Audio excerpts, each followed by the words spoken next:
إلى هذه خلقنا تنسل إلى حضرة نبي المصطفى رسول الله صلى الله عليه وسلم وإلى إخواني من الأنبياء المرسلين ولل الشهداء والصالحين والملائكة المقربين خصوصا Sayyidina Al-Akbar Mujahid al-Baghdadi wa khususan yang santri malam Syekh Abdul Halim Busra membaiki berbuat jumpa durati mulim Al-Fatihah.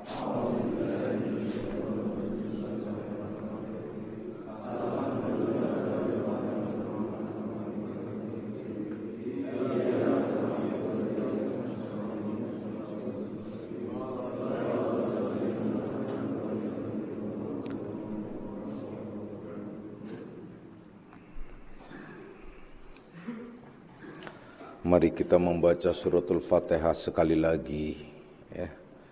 Khususnya kita jadikan doa untuk saudara kita, saudara kalian, yaitu Rusti Amrullah. Sebenarnya namanya Rusti Amrullah, cuman akhirnya ia mengklaim namanya sendiri, itu adalah Rusti Mathari ya. Itu meninggal dunia tadi siang ya, tadi pagi sebenarnya, yaitu jam 9 sekian, dan sudah dimakamkan dan semuanya orgazam khususnya Bapak juga ucapan terima kasih kalian semua begitu sigap ya, beresin, rapihin, dan seluruh munasik Depok juga Bapak acungkan jempol, karena juga di samping merapihkan semuanya juga mengadakan doa dan tahlil, yaitu tiap pada maghrib mulai tadi. Nah, dan itulah yang Bapak suka, Bapak senang sekali. Jadi kalian termasuk golongan orang yang menyenangkan orang tua rohaniah, amin ya rabbal alamin. Kita baca Fatihah jadikan doa, bukan kita membaca Fatihah untuk mengirimkan pahala. Ingat, kita jadikan Fatihah ini sebagai doa. Doa untuknya. Nah, kemudian kita juga niatkan doa untuk keluarga kita, orang tua kita yang sudah almarhum almarhumah, saudara-saudara kita, kakak, adik, om, tante, semuanya kalian ingat saja. Pada saat baca Fatihah kalian ingat semua itu adalah sudah menjadi doa, dan insyaallah doa itu sampai, dan insyaallah doa itu dikabulkan oleh Allah Subhanahu wa taala, amin ya rabbal alamin. Ila hadzini ya khaliqun salihah al-Fatihah.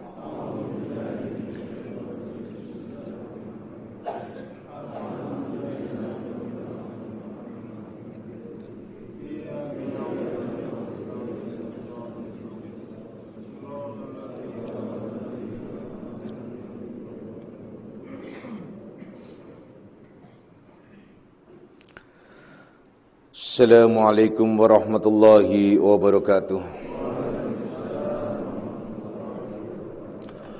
Alhamdulillahilladzi karrama bani adama wastafa minhumul ulama wa akhtara aidan minhumuz zuhada wal hukama wal kurama wa faddala minhumul arifina billahi wassifat wal asma wa azzakuhum lazzatal mahabbati wa tallahum haqiqatil asya'i minal ardi was sama.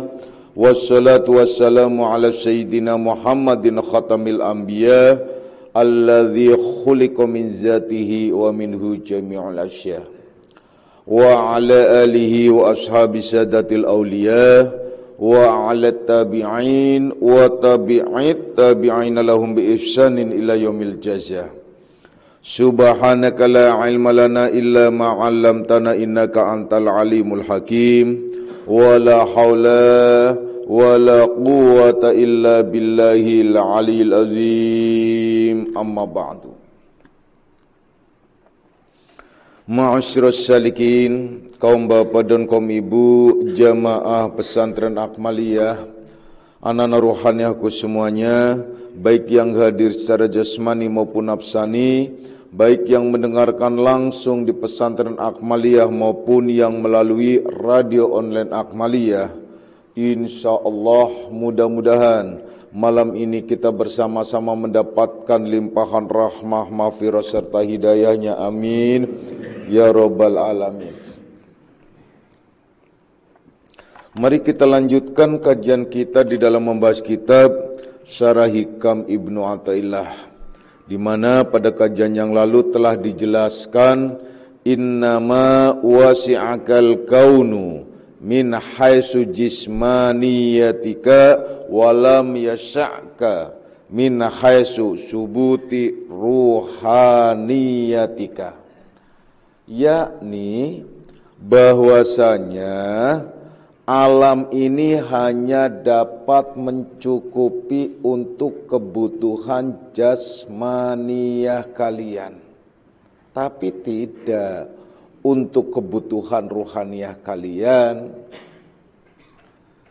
Sudah Bapak jelaskan pada kajian yang lalu bahwa jasmaniyah ini akan tunduk dan patuh pada wilayah jasmaniyah.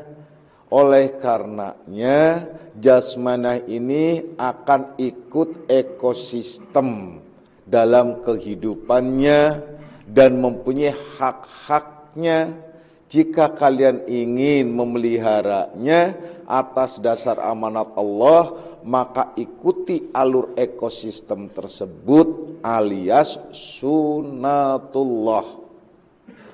Bukan berarti orang yang sakit contohnya karena berpandangan tauhid tidak mau berobat, atau orang yang miskin karena berpandangan tauhid semuanya dianggap dari Allah kemudian tidak mau usaha dan ikhtiar.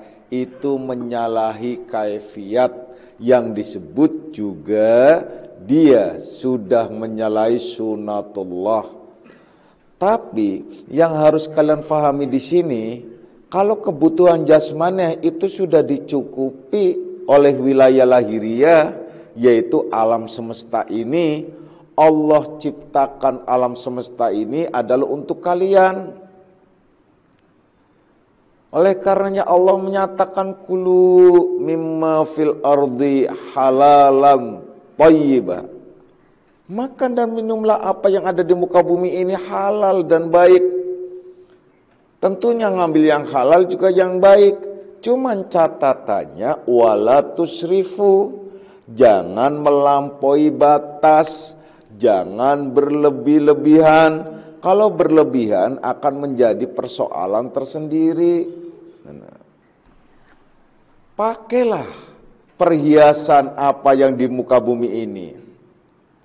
Bahkan Allah bertanya, man harama zinatallahi allati, akhir ayat.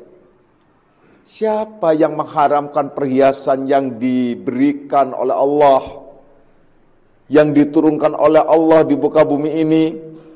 Siapa yang mengharamkan fasilitas-fasilitas yang telah Allah turunkan di muka bumi ini? Kecuali hal-hal yang telah ditetapkan oleh Allah. Jangan mengharamkan sesuatu itu atas dasar pendapatnya sendiri, atas dasar akalnya sendiri, mengikuti hawa nafsunya. Itu yang tidak diperkenankan dan itu yang tidak boleh. Maka apa saja yang di muka bumi silahkan. Namun catatan kembali ialah bahwa di bumi ini, jasmaniyah ini ya, alam ini hanya mencukupi kebutuhan kalian pada wilayah lahiriah, bukan wilayah batiniyah. Wilayah rohaniah tentunya adalah berbeda lagi. Bukan itu yang dikehendaki. Kalau kalian hanya sebatas merasa cukup dengan urusan duniawiyah, ya cukupkan saja. Tetapi kalian siap untuk menderita wilayah ruhaniahnya. Karena apa? Karena belum tercukupi. Bapak sudah menjelaskan dengan detil sebenarnya, tapi Bapak singgung lagi sedikit. Ayo kita ambil mizan. Ayo kita ambil namanya perumpamaan.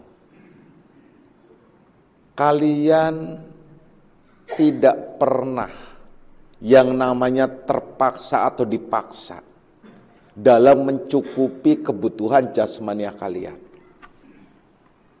Karena apa? Karena kalian sudah tahu, makan tidak dipaksa, minum tidak dipaksa, tidur tidak dipaksa, coba kawin tidak dipaksa, semuanya tidak dipaksa. Karena apa? Kalian tahu itu kebutuhan jasmaniah.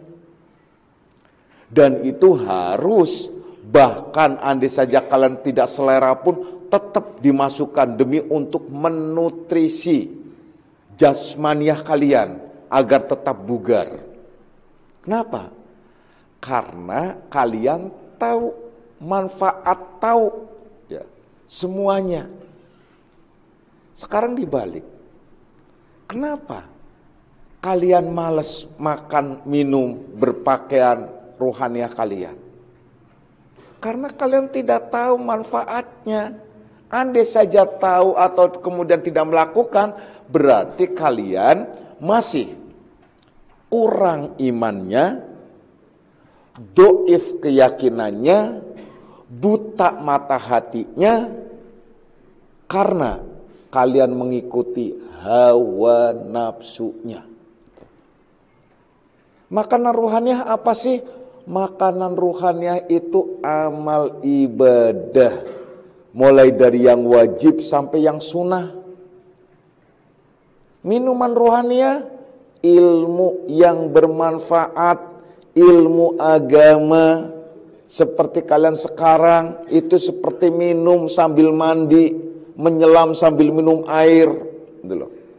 Sekarang boleh disebut kalian sedang minum, kalian boleh disebut sekarang sedang mandi ruhaniah agar bersih. Makanya kalian pulang dari sini sudah dibersihkan oleh Allah, jernih sesuai dengan janji Allah bahwa siapapun yang ada di majelis zikir, di majelis ilmu yang aku cintai, aku sukai, maka aku jamin, aku berikan kalian semua ampunan seluruh dosa-dosa masa lalunya. Amin ya robbal alamin. Itu bersih berarti. Makanya rugi kalau nggak ngaji. Kenapa? Karena tidak dibersihkan berarti. Nah, udah bersih. Ini minuman, pakaiannya ialah pengamalan tauhid dan hakikat serta rasa malu kalian terhadap Allah. Nah, kalau kalian tidak makan, tidak minum, berarti kurus kering, kurang nutrisi ruhaniahnya. Kalau kalian ternyata males makan, males minum, kenapa? Karena kalau di wilayah jasmania tidak ada yang males makan dan males minum kecuali orang yang sakit. Kalau yang sakit itu pasti dia males makan, males minum. Nah, kalau ruhaniah kita males makan, males minum, berarti sakit ruhaniah kita. Di dalam kitab tasawuf lain dinyatakan, hati setiap manusia itu sakit. Apabila dia tidak diobati berturut-turut 3 hari, maka hati itu akan mati. Obatnya hati ialah datang ke majelis dan dekat dengan mursyidnya. Mengamalkan ilmu yang telah diterimanya, itu obat. Kalau tidak, mati. Kalau sudah mati, dia akan keras. Kerasnya melebihi daripada batu kal hijarah, seperti batu. Bahkan asyaddu qaswah, lebih keras lagi dari batu. Itu hati. Kalau orang yang sudah keras hatinya, sulit untuk diberitahu. Susah untuk diarahkan. Dia hanya mengikuti alur pendapat sendiri. Itu yang berbahaya. Anak-anakku semuanya, oleh karenanya, hayo, kalau kalian suka ingin meningkatkan taraf hidup jasmania, kenapa nggak ada kemauan untuk meningkatkan taraf hidup ruhaniah kita? Kalau kalian ingin mensejahterakan jasmania kalian, kenapa kalian tidak ada keinginan untuk mensejahterakan ruhaniah kalian? Kalau ingin sejahtera lahiriah, kenapa tidak sejahtera batiniahnya? Ini persoalan tersendiri. Banyak yang akhirnya orang terlunta-lunta. Coba renungkan baik-baik anak-anakku semuanya. Jadi, hayu kita bersama-sama untuk mensejahterakan wilayah batiniah kita. Rasanya sudah banyak dan sudah lama sekali kita bergulat untuk mensejahterakan wilayah jasmaniah terus menerus, tapi masih lupa untuk mensejahterakan wilayah ruhaniah kita, wilayah batiniah kita. Terkait dengan hal itu kemudian mu'allif menjelaskan kembali pada kalam hikmah berikutnya, ialah al-kainu fil kauni walam tuftah lahu mayadinul ghuyubi masjunun bimukhitatihi wa mahsurun fi haikali zatihi. Saya ulangi lagi. Al-kainu fil kauni walam tuftah mayadinul ghuyubi masjunun bimukhitatihi wa mahsurun fi haikali zatihi. Yakni orang yang ada di dalam dunia ini, orang yang hidup di dunia ini, dan mereka itu belum terbuka baginya wilayah, ya, mayadinu, boleh disebut medan, lapangan, wilayah, ya, wilayah yang gaib. Nah, wilayah gaib, mayadinul ghuyub, medan gaib, wilayah gaib, lapangan gaib, maksudnya wilayah, ya, daerah, gitu. Wilayah gaib masjunun bimukhitatihi, niscaya mereka itu masih terkepung, terselimuti, ya, diliputi, gitu. Wa mahsurun fi haikali zati, diliputi gitu oleh kepentingan persoalan wilayah lahiriah, wilayah badannya, gitu loh. Kepentingan, ya, urusan jasmaniahnya. Ini sebenarnya kritikan keras terhadap kita. Ini menusuk banget kalau menurut saya sih, ya. Tapi nggak tahu kalau kalian. Ini menusuk banget kalimatnya. Jadi nyentil banget, gitu loh. Tapi jangan kita salah artikan nanti kalau Bapak uraikan, Bapak jelaskan, ya.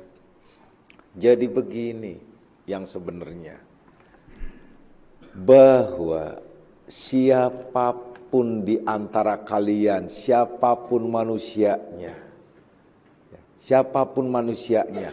yang belum masuk ke wilayah ruhania, yang belum masuk ke wilayah batinia, yang belum tahu wilayah-wilayah yang gaib, ini dalam kehidupannya, dalam kesehariannya, pasti, nah ini udah pasti, dia terkepung, terselimuti oleh kebutuhan-kebutuhan duniawiyah, oleh kepentingan-kepentingan jasmaniahnya, oleh keperluan-keperluan dirinya yang lahiriah. Itu sudah pasti. Jadi kalau ada orang yang menyatakan ia sudah masuk ke wilayah gaib, wilayah batiniah, tetapi ia masih bergulat, masih butuh, masih terkepung, masih terjerat, masih terantai oleh wilayah-wilayah lahiriah, maka itu kedustaan, ya. Gak bisa. Ini hanya sekedar pemberitahuan, tanda-tanda.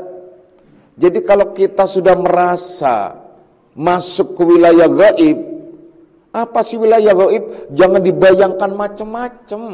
Jangan dibayangkan gaib itu adalah yang bangsa jin, yang bangsa. Oke lah, di sana juga ada wilayah itu. Tapi coba kita kembali ke dalam diri kita. Karena yang paling baik ialah untuk menuju kepada Allah, mengenal dan melihat ke dalam diri kita.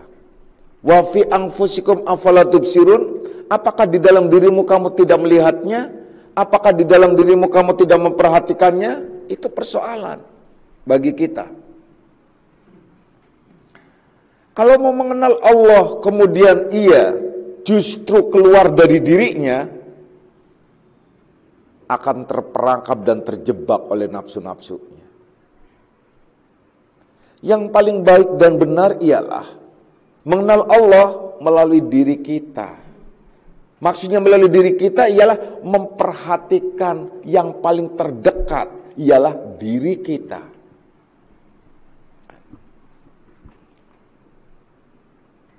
Jadi, kalau kita tidak bisa mengenal diri kita, tidak bisa memperhatikan diri kita, selamanya tak akan benar.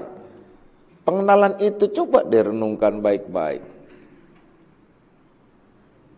Seperti tadi, Bapak jelaskan, ayo kita kembali ke dalam diri kita. Kita perhatikan diri kita. Kita renungkan baik-baik ke dalam diri kita. Jangan kita keluar terlalu jauh. Jangan kita membayangkan gaib itu yang aneh-aneh. Seperti kalau kalian torekot semuanya cari membayangkan yang gaib-gaib. Kemudian kalian dengar cerita orang yang gaib-gaib kata sudah masuk ke wilayah gaib. Wilayah ini, wilayah itu, gemerlapnya ini, gemerlapnya itu, banyak macam-macam. Sampai ada para salikin tuh yang ditawari cukup 2.500.000 dalam beberapa menit dia bisa melihat gaib. Caranya apa? Pencet matanya sama telinganya ditutup. Kemudian yang dilihat apa? Yang dilihat adalah gemerlap, banyak cahaya-cahaya. Saya pikir, ya goblok aja orangnya tuh.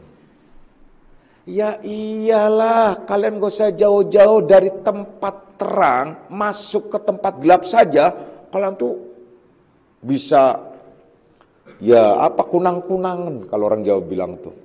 Ya. Jadi jadi banyak cahaya yang berbeda. Nah ini mata lagi melek begitu ditutup dipencet lagi. Ya pantaslah banyak gitu.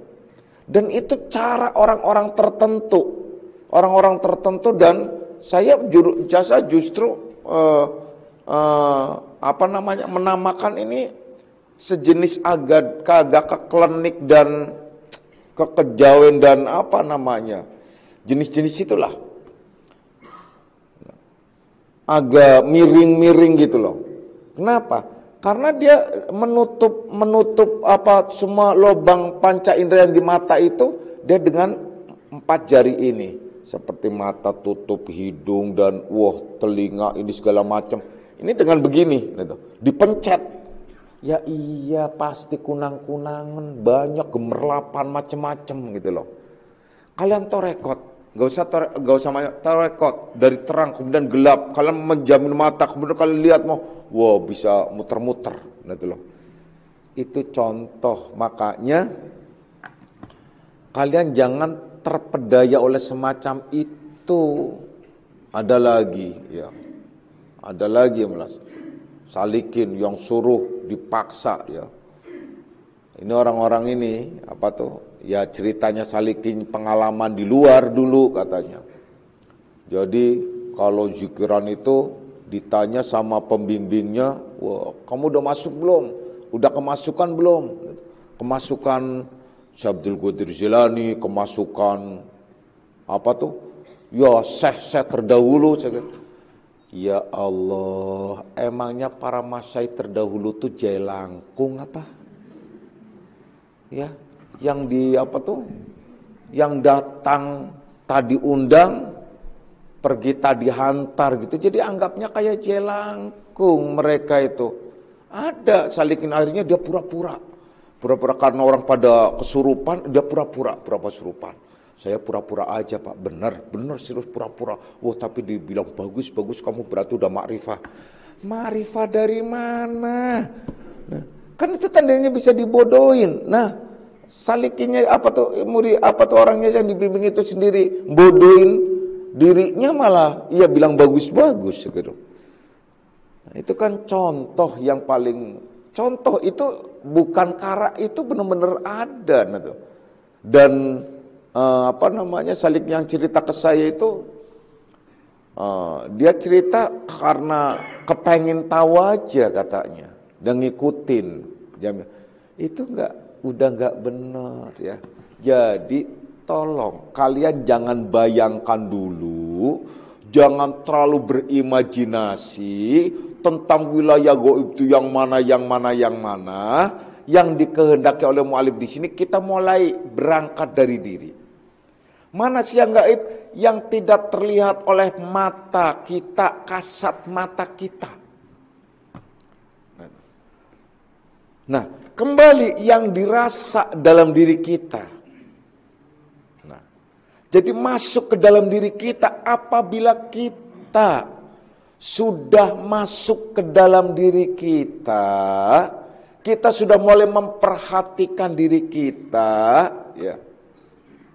Niscaya kita akan paham, kita akan tahu. Contoh begini. Tadi kan di sini menyebutkan orang yang belum sampai ke wilayah gaib, dia masih tetap terpedaya oleh duniawiyah. Dia masih tetap diliputi oleh kepentingan-kepentingan lahiriah. Dia pasti diperbudak oleh hartanya, diperbudak oleh status derajatnya, diperbudak oleh status pangkatnya. Itu pasti. Banyak kan orang yang menjadikan hartanya itu sebagai Tuhannya. Memang gak ngakuin sih, gak mengatakan engkau adalah Tuhanku, ya itu bodoh-bodoh banget kalau begitu sih. Enggak, tetapi secara implisit dia itu menjadikan bahwa hartanya itu Tuhan. Bahkan saya katakan ada seorang salikin yang sudah menuhankan harta. Dia datang ngamuk-ngamuk di sini. Ngamuk-ngamuk gitu. Ngamuk artinya ngamuk gitu loh. Datang ngamuk-ngamuk. Ada lagi salikin. Ya ada salikin datang ngamuk-ngamuk bilang, saya disuruh yang gaib. Ya ampun, gaib yang mana bro? Saya suruh mengambil harta di sini. Harta yang mana? Enggak, karena bapak ini telah mengambil harta saya dan rezeki saya itu di dalam alam mimpi. Wow. Ya udah kalau gitu mimpi lagi dan kamu ambil lagi. Banyak sekalian sana. Ini kan orang berimajinasi. Datang bilang katanya rezekinya telah diambil oleh saya. Ini salikin mabok, lenger gitu loh. Akhirnya ya salikinnya ya kalang kabut sendiri gitu loh. Nggak tahu akhirnya. Nggak tahu di mana sekarang itu. Saya sendiri udah nggak tahu gitu loh. Dia begitu gitu loh. Jadi aneh, datang-datang katanya rezekinya, nah usahanya, nah buktinya saya usahanya nggak berhasil, berarti kan diambil. Ya sudah kalau gitu mimpi lagi saja ya. Kamu mimpi lagi dan ambil dalam mimpi. Kenapa kamu taunya dalam mimpi, kok ngambilnya secara lahiriah, kan aneh. Nah itu loh. Kalau dalam mimpi lagi gitu loh. Itu contoh tuh dulu tuh tahun 2000 sekian lah. Nah kemudian belum lama ada lagi saya perhatikan salikin yang berseteru gitu loh. Dia sudah tidak melihat saudara sepengajian lagi, tidak melihat ini lagi, dengan emosinya, dengan sampai akhirnya apa? Dia benar-benar dalam tanda kutip menelanjangi dan meruntuhkan, membunuh karakter. Ini kan sudah menuhan, nggak seberapa sih, artinya yang nggak banyak banget, nggak ratusan juta juga, nggak miliaran juga, gitu loh. Itu sampai istilahnya orang tersebut yang dianggap dia itu menipu, dianggap dia tuh ini, itu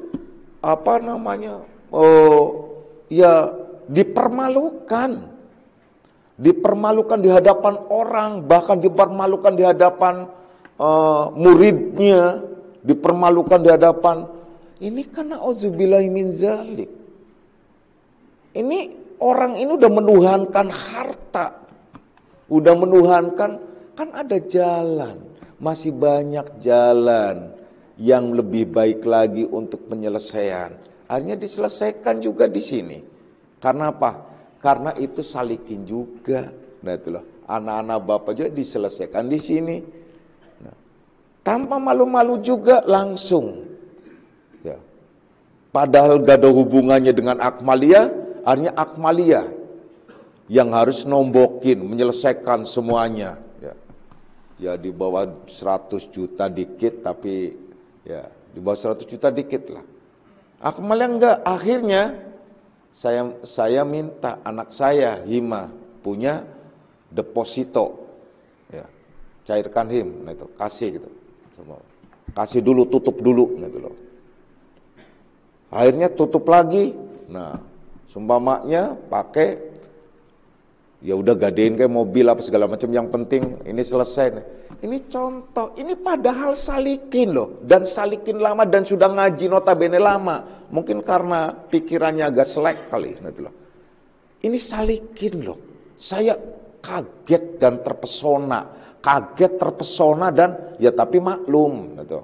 Karena agak rada-rada juga mungkin dulunya, gitu loh. Ini contoh, gitu. Jadi menuhankan duit gitu loh. Rasanya duit itu naudzubillahi min dzalik, segala-galanya baginya. Kayaknya mati hidup tuh uang itu. Itu naudzubillah, jangan sampai kalian itu terkena semacam itu, ya. Jadi banyak orang-orang yang menuhankan semacam itu, ya. Walaupun tidak mengakui. Ada orang yang menuhankan mobilnya, ada orang yang menuhankan macam-macam. Jadi ketakutan semuanya. Bukannya nyaman naik mobil, malah diperbudak oleh mobil. Ketakut ini, takut itu. Banyak. Nah itu loh. Pesenggol dikit mobilnya, ngamuk semua. Satu RT itu adalah dimarahin semua. Apa hubungannya coba? Ini contoh ya, banyak. Ini hanya contoh saja. Jadi bukan itu yang dikehendaki. Semua adalah dikembalikan kepada Allah. Semuanya adalah milik Allah. Itu semua titipan Allah dan akan dikembalikan kepada Allah. Jadi kita kembali ke dalam diri kita masing-masing. Jadi apabila kita melihat dan mengetahui tentang diri kita, ya, gak usah terlalu yang goib itu, yang jauh-jauh, kita kembali ke dalam diri kita. Rasa diri, gitu loh. Kalau kita sudah masuk ke dalam diri kita, niscaya kita tidak akan terikat oleh wilayah duniawiyah. Dalam tanda kutip, tidak terikat. Maka dari itu ada istilah dalam ilmu tasawuf yang disebut ahluz zuhud dan ahlul wara'. Itu yang sudah mengerti ke dalam diri. Itu wilayah gaib maksudnya. Ke dalam diri apa saja contohnya? Kalian masuk ke dalam diri, kemudian kalian tahu tentang nafsu-nafsu yang ada pada diri kalian. Kemudian kalian juga memahami sifat-sifatnya. dan sekaligus kalian menundukkan sifat-sifat nafsu itu, kalian akan terlepas dari keterikatan dunia. Kalian akan terlepas dari kepentingan-kepentingan dunia. Tapi kalau belum tahu tentang wilayah nafsu, pasti masih terpenjara, masih terliputi, masih terkekang, bahkan diperbudak oleh duniawiyah tersebut. Nah, itu yang dimaksud. Jadi jangan dibayangkan pada saat kami membaca bahwasanya al-kainu fil kauni walam tuftah, ya, lahu mayadinul guyubi masjunun. Jadi jangan kalian bayangkan kalau kami di sini memaknakan orang yang ada di alam dunia dan belum terbuka, ya, walam tuftahlau, dan belum terbuka baginya mayadinul ghuyub, yaitu wilayah gaib, nah itu masjunun, nah itu bimukhitatihi, niscaya dia itu akan diliputi oleh kepentingan-kepentingan wa masurun, itu oleh kepentingan-kepentingan tentang urusan jasmania. Kalau kalian kan sebenarnya sudah masuk ke wilayah gaib harusnya. Karena apa? Kalian telah diajari ilmu tauhid. Ilmu tauhid ialah di mana kalian memandang sesuatu itu dari wilayah dalam diri kalian, bukan pikiran kalian, bukan juga kasat mata kalian. Contoh, ada orang, ya, yang mau yang memfitnah kalian, ada orang yang menipu kalian, ada orang yang memberi kebaikan terhadap kalian, ada orang yang istimewa, cantik jelita, ada orang yang jeleknya minta ampun gitu loh ya, ada orang yang cakepnya juga tidak bisa, istilahnya tidak bisa dilerai cakepnya, jadi cakepnya terus gitu. Jadi dilerai, dihalangi susah gitu loh. Itu namanya cakep bawaan. Ya. Udah. Semua itu kalau kalian belum tahu dan belum diajari cara sikap pandang dari dalam diri kalian, itu wilayah gaib namanya. Pasti kalian terpesona pada wilayah lahiriah. Wih, cakepnya orang itu andai saja jadi suamiku. Cakepnya orang itu andai saja jadi istriku. Oh, gantengnya orang itu andai saja jadi pajanganku, gitu loh. Macem-macem. Wah, harta itu, aduh enaknya orang itu, wah pinternya orang itu, macam-macam. Kembalinya kepada orang-orang itu. Jadi masih. Kemudian apabila kita usaha dan ikhtiar, jungkir balik. Rasanya dengan usaha dan ikhtiar kita, dengan perjuangan kita harus selesai, harus bawa macam-macam. Jadi dengan kekuatan diri yang akhirnya terkadang putus asa. Sesuai di kitab hikam yang pertama nih, apa tuh yang awal-awal.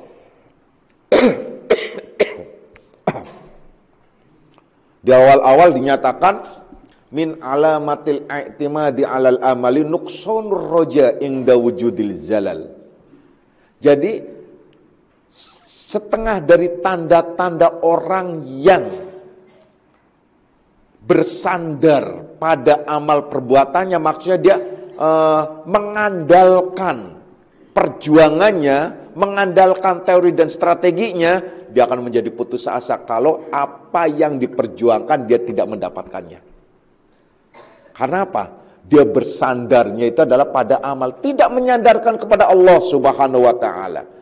Padahal harus menyandarkan kepada Allah. Coba kalau kalian sandarkan kepada Allah dengan ilmu kalian yang telah didapat, yaitu ilmu yang disebut, ini yang disebut gaib, wilayah batiniah. Kalian lihat, kalian pandang, orang memfitnah itu hakikatnya datangnya dari Allah, enggak terbata-bata kalian. Oh, orang ini hakikatnya dari ini, oh orang itu, terus dipandang dengan tauhid, bahwasanya semuanya daripada Allah dan kembali kepada Allah. Niscaya akan tentram hati kita. Niscaya kita tidak akan tidak akan terongrong oleh wilayah duniawiyah, oleh wilayah lahiriah. Itu sudah pasti. Jadi yang dikehendaki dengan maya dinul ghuyub itu bukan berarti bayangannya itu terlalu wah gimana gitu, masuk ke alam gaib yang macam apa gitu. Jangan kebayang ke sana dulu. Memang ke sana ada enggak? Ya memang ada. Tetapi untuk kita yang paling penting ialah mayadinul ghuyub, itu ialah disebut mayadinun nufus. Itu yang sudah dibicarakan pada pengajian yang lalu.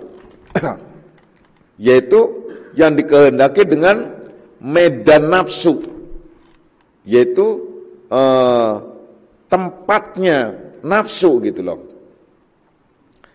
Yang dijelaskan ya pada pengajian yang lalu, bahwasanya apabila seorang itu belum sampai laula mayadinun nafsi, jadi andai saja tidak ada tempat atau tidak ada lapangan, tidak ada wilayah nafsu, tidak ada tempat untuk berperang menundukkan nafsu, niscaya tidak akan bisa terlihat dengan baik dan benar orang yang benar-benar menuju kepada Allah atau orang yang benar-benar sesungguhnya menuju kepada nafsunya diri sendiri gitu. Karena ada medan nafsu untuk berperang, maka terlihat jelas orang yang menuju kepada Allah dengan baik dan benar, orang yang menuju kepada nafsunya. Itu karena ada wilayah, ada tempat. Nah, medan mayadinu di sini sama dengan mayadinul ghuyub, yaitu medan, yaitu wilayah gaib yang dikehendaki ialah yang ada dalam diri kita. Kalau kita sudah wilayah di dalam diri kita, kita sudah mampu menundukkan, nggak ada masalah. Dan itu nyaman banget, gitu loh. Percayalah, tidak akan terlunta-lunta, tidak akan rusak gitu loh, kehidupan kita, gitu loh. Tidak akan terpenjara, gitu loh. Tidak akan menjadi budak dunia, gitu loh. Tidak, karena apa? Semuanya mengalir dengan baik dan benar, tetapi bukan berarti diam fasib. Camkan baik-baik wahai anak-anakku semuanya. Yang paling terbaik di sini ialah ayo kita kembali ke dalam diri kita. Seperti tadi Bapak jelaskan, oleh karenanya dalam hal ini ada istilah zuhud dan wara. Orangnya disebut ahlu zuhud dan ahlul wara. Ahlu zuhud yang mana sih? Bukan ahlu suhud ya. Ahlu zuhud, Z pakainya zuhud, zahid. Ialah orang yang benci terhadap dunia. Maksudnya benci terhadap dunia bukan membenci kemudian meninggalkan dunia, tidak, salah. Tidak menempatkan dunia itu di dalam hati. Karena ini wilayah lahiriah, cukup untuk wilayah lahiriah. Jangan menempatkan dunia di dalam hati. Tidak mencintai dunia melampaui batas. Jadi dunia hanya sebatas menjadi fasilitas untuk wilayah lahiriah. Karena kita masih ada di dunia, maka kita membutuhkan fasilitas itu dan manfaatkan fasilitas itu untuk menuju kepada Allah sebagai tangga, sebagai batu loncatan untuk menuju yang hak. Itu orang zuhud. Bukan berarti orang yang zuhud itu orang yang pakainya sarung terus umpamanya. Jalan kemana-mana pakai sarung, pakai peci, pakai koko, nggak pakai celana dalam malah kondor bisa itu. Ya. Enggak begitu juga. Jadi tetap kalian boleh perlente, kalian boleh borju umpamanya kalau istilah mereka, kalian boleh nice, kalian boleh macam-macam. Tapi tidak meletakkan dunia itu di dalam hati. Lepas, jadi tidak memperbudak dirinya, mempersembahkan dirinya kepada dunia, tidak. Dibuktikan dia tidak akan mendramatisir atau terdramatisir oleh kehilangan sesuatu apapun. Coba deh. Kalian zuhud itu begitu maksudnya. Kehilangan ini enggak, kehilangan itu enggak. Wah, pokoknya aman nyaman. Kalau kalian kan zuhudnya baru satu. Untuk laki-laki ya. Untuk laki-laki itu zuhud cuma satu ya. Ya terbukti apa? Terbukti pada saat kehilangan dia tidak tidak tidak terlunta-lunta, tidak udah lepas enak gitu ya. Saat kehilangan apa? Kehilangan istri. Nyaman kenapa? Karena bisa ganti lagi. Ya gitu. Aduh, ampun deh itu lah. Nah, itu semacam itu yang nggak boleh ya. Zuhud ini. Jadi hilang. Jadi lepaskan semuanya. Zuhud. Jadi zuhud itu adalah kalian tetap menjadi orang kaya seperti Sulaiman. Sulaiman itu zuhud. Jadi bukan Sulaiman itu gak zuhud. Kenapa? Dia membuktikan semuanya adalah dengan atau untuk kepentingan dunia, untuk kepentingan akhirat, untuk kepentingan Allah. Makanya disebut dunia ini laknat. Siapapun yang ada di dalam dunia ini akan ikut terlaknat kecuali orang-orang yang ada di jalan Allah.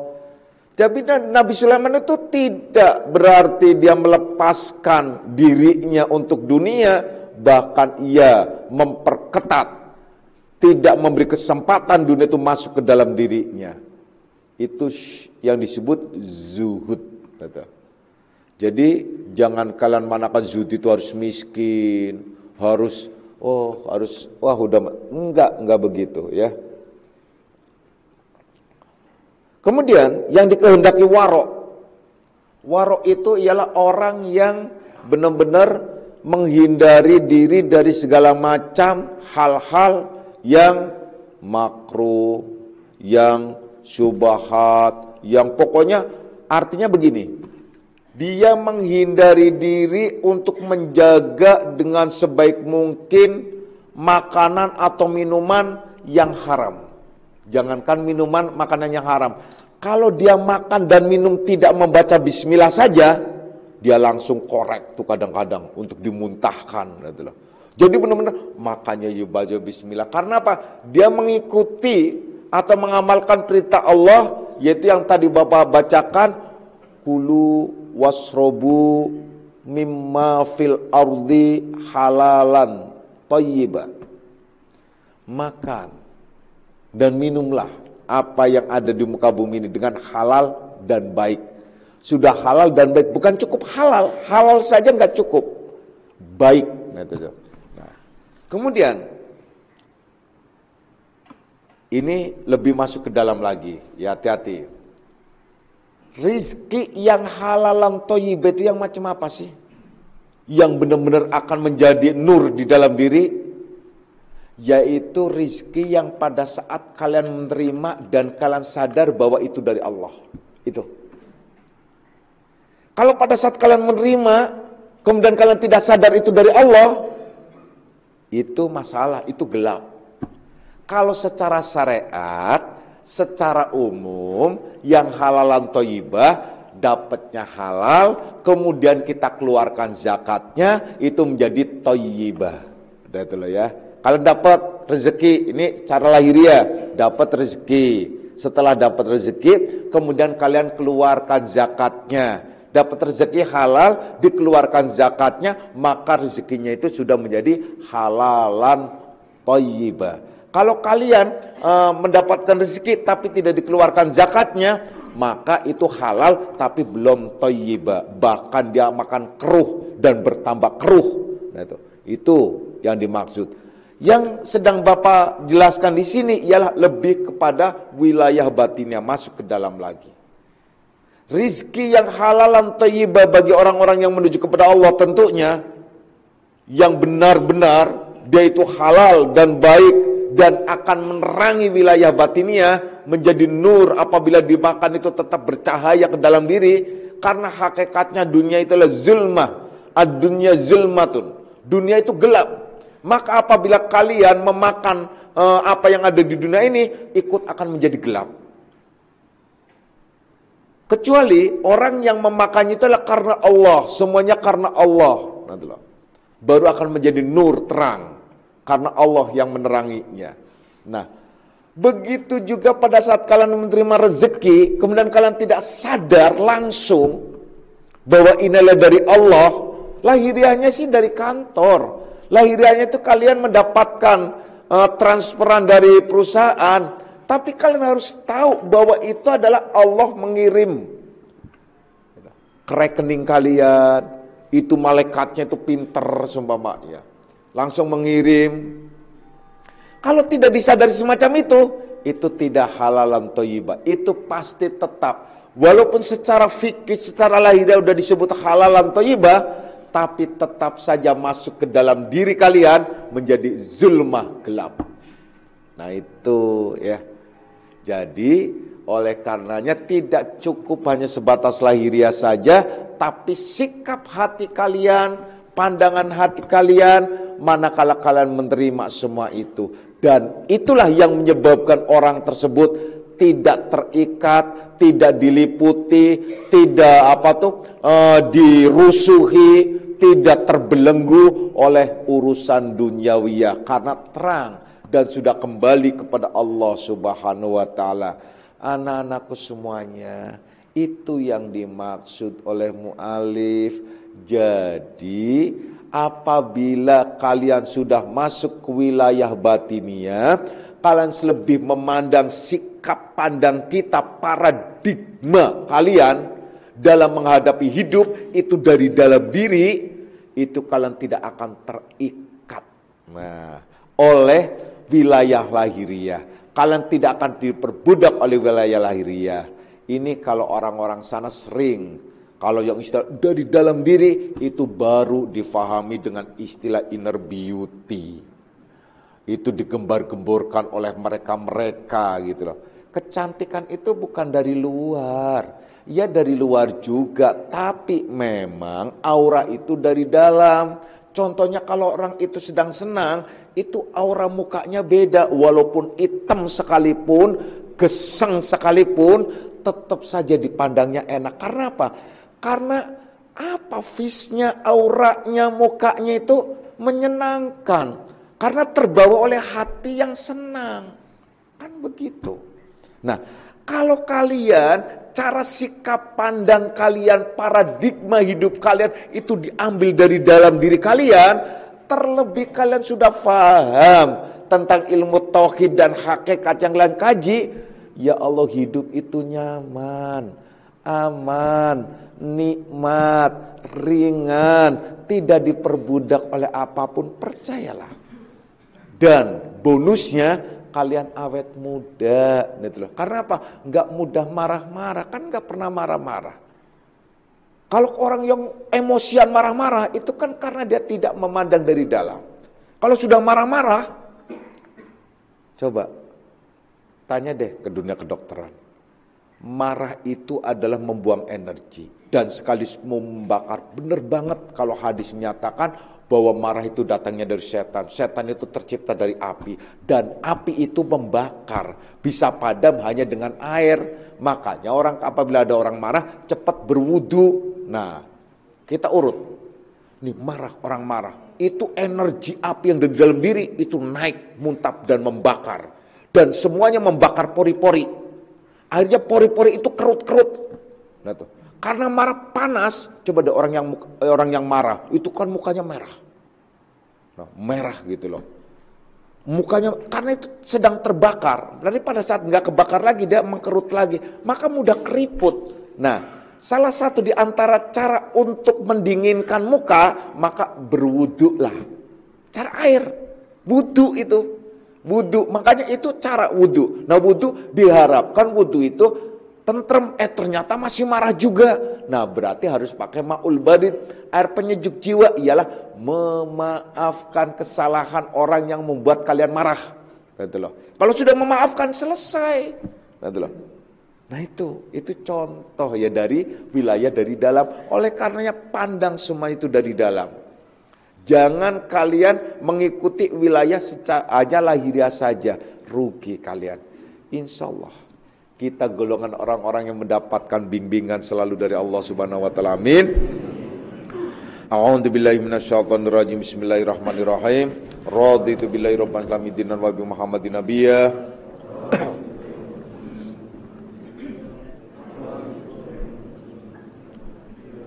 Asyhadu an la ilaha illallah. Hadanallahu wa iyyakum ajma'in wa lafu minkum. Wassalamualaikum warahmatullahi wabarakatuh.